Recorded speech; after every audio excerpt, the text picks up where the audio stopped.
Middle east में छिड़े जंग का असर इस तरह हो चुका है पूरी दुनिया में कि भारत के जो पड़ोसी देश हैं या तो कहीं पर स्मार्ट डाउन लगा दिया गया है, या तो कहीं पर वर्क फ्रॉम होम दे दिया गया है, कहीं पर स्कूलों की छुट्टी दे दी गई है। यहाँ तक कि ऐसे भी देश हैं भारत के पड़ोसी देश जहाँ पर नहाने के लिए कम बोला गया है, जैसे कि एनर्जी सेव हो, ऊर्जा सेव हो। लेकिन इस बीच आप ये सोच रहे होंगे कि भारत ने क्या ऑल्टरनेटिव सोचा है। अगर ये युद्ध, जैसे 1 महीने हो चुके हैं इस युद्ध को, ये युद्ध और ज़्यादा अगर बढ़े तो भारत ने क्या सोचा है। रूस से जो बार बार टैरिफ लगाने की बात ट्रंप के द्वारा की जा रही थी कि रूस से तेल ना खरीदे, आखिरकार क्या भारत की इस जंग के बीच में रूस से कोई डील हुई है? अगर हुई है तो ही तो हम ये कह रहे हैं कि रूस ने इस जंग के बीच में भारत की झोली भर दी है। हॉर्मुज़ की वजह से जो तेल संकट आया, तो अब रशिया भारत का दूत बनकर सामने आया है। कैसे, मैं आपको बताऊंगी इस वीडियो में। नमस्कार, आप देख रहे हैं न्यूज़ 18 का डिजिटल प्लेटफॉर्म और मैं हूं आपके साथ श्रुति श्रीवास्तव। कहते हैं पुरानी दोस्ती समय की कसौटी पर हमेशा खरी उतरती है।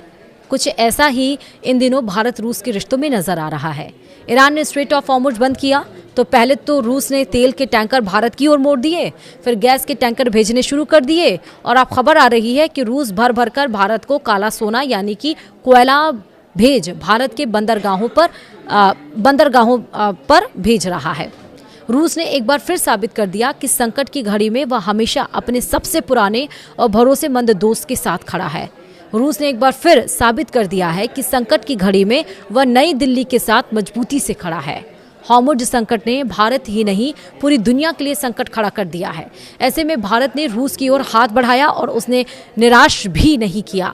इस बार केवल कच्चे तेल की बात नहीं है, बल्कि भारत ने रूस से हाई क्वालिटी वाले कोयले का आयात बड़े पैमाने पर तेज कर दिया है।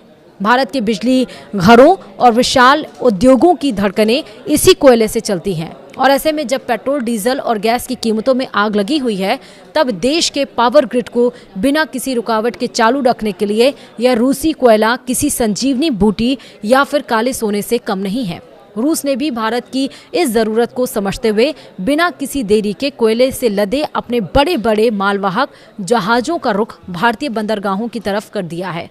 4 महीने के ताज़ा आंकड़ों से इस बात की गवाही दे रहे हैं कि रूस और भारत के बीच यह ऊर्जा व्यापार किस तूफानी रफ्तार से आगे बढ़ रहा है।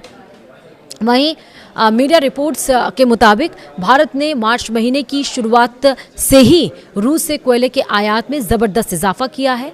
इस महीने के पहले 3 हफ्तों के आंकड़ों की हैरान करने वाले हैं।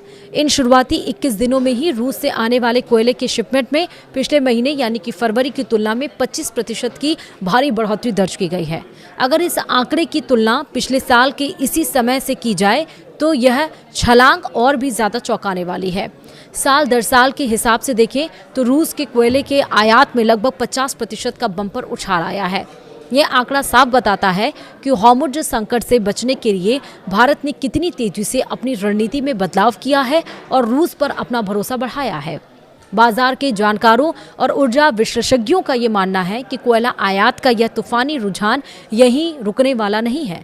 मिडिल ईस्ट में जिस तरह से तनाव लगातार खिंचता जा रहा है और लाल सागर से लेकर ओमान की खाड़ी तक जहाज़ों की आवाजाही खतरे में पड़ी हुई है, उसे देखते हुए भारत आने वाले दिनों में रूसी कोयले पर अपनी निर्भरता और भी ज़्यादा बढ़ाने वाला है।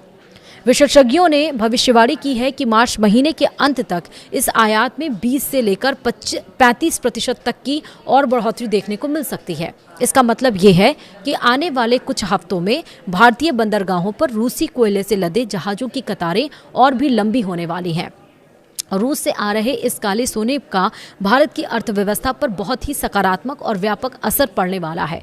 भारत इस समय तेजी से बढ़ती हुई अर्थव्यवस्था है और जैसे जैसे गर्मी का मौसम करीब आ रहा है, देश भर में बिजली की मांग अपने चरम पर पहुंचने वाली है। ऐसे समय में अगर बिजली घरों के पास कोयले की कमी हो जाए तो पूरे देश को भारी बिजली कटौती का सामना करना पड़ सकता है, जिसका सीधा असर कारखानों के उत्पादन और आम आदमी की जिंदगी पर पड़ेगा। लेकिन रूस से आ रहे इस रास्ते और सुलभ कोयले ने भारत सरकार की इस सबसे बड़ी चिंता को दूर कर दिया और इस कोयले की मदद से भारत अपने पावर प्लांट को पूरी क्षमता के साथ चला सकेगा और देश में बिजली की कीमतों को भी नियंत्रण में रखा जा सकेगा। तो इस तरह से जो पुराना दोस्त है वो एक बार फिर से मुसीबत की घड़ी में हाथ थामे खड़ा हुआ है, वो है रूस। वीडियो में इतना ही, नमस्कार।